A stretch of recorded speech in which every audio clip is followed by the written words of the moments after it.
الحمد للہ رب العالمین والصلاة والسلام علی سید المرسلین اما بعد۔ ایک بھائی سوال کرتے ہیں کہ ایک لڑکی بیرون ملک تنہا جاب کر رہی ہے تو کیا وہ وہاں پہ اعتکاف کر سکتی ہے؟ تو گزارش یہ ہے کہ کسی لڑکی کے لیے، کسی عورت کے لیے جائز نہیں ہے کہ وہ ایک شہر سے دوسرے شہر، ایک ملک سے دوسرے ملک کا سفر محرم کے بغیر کرے۔ تو اگر یہ خاتون بیرون ملک جاب کرنے کے لیے تنہا جاتی ہیں، یعنی کہ محرم کے بغیر جاتی ہیں، تو ان کا یہ سفر غلط ہے، خلاف شریعت ہے، گناہ ہے۔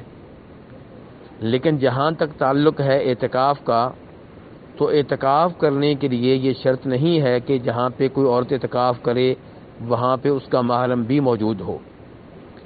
اعتکاف کے لیے اتنا کافی ہے کہ جہاں پہ عورت اعتکاف کر رہی ہے اس مسجد میں اس کی عزت کو کوئی خطرہ نہ ہو، ایسا ماحول ہو کہ جہاں وہ اسلامی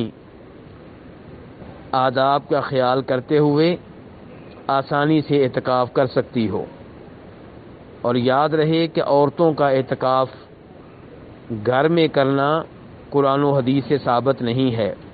جب بھی کوئی عورت اعتکاف کرے گی کسی مسجد میں کرے گی، اور اگر مسجد میں یہ سہولت میسر نہ ہو تو پھر وہ خاتون اپنے گھر میں رہ کر اللہ کی عبادت کرے۔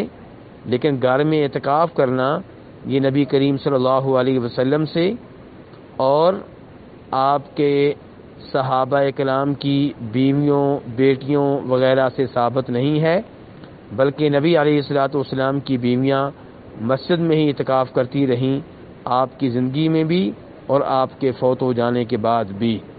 واللہ تعالی اعلم۔